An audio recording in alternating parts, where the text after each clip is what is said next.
역사의 나비 효과. 호라즘 제국과 칭기즈칸, 오만함이 부른 제국의 몰락. 13세기 초 중앙아시아에서 가장 강성했던 제국 중 하나는 호라즘이었어. 이슬람 세계의 중요한 교역 중심지로 무역과 문화가 꼽히던 곳이지. 그런데 이 제국은 역대급 실수를 저질러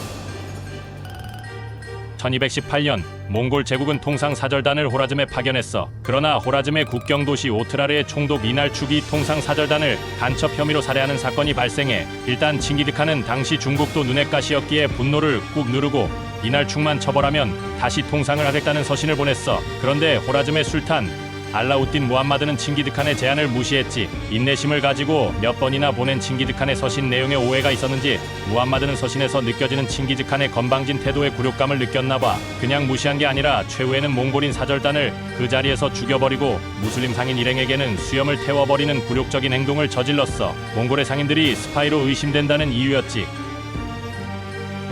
이 소식을 들은 칭기즈칸은 참을 만큼 참았으니 격하게 분노했어. 몽골군을 곧바로 호라즘으로 진격시켰지. 이때 몽골군의 전략은 무자비했어. 민간인 학살, 도시 파괴, 잔혹한 심리전. 호라즘의 수도 사마르칸트와 부하라는 불타고 폐허가 되었지.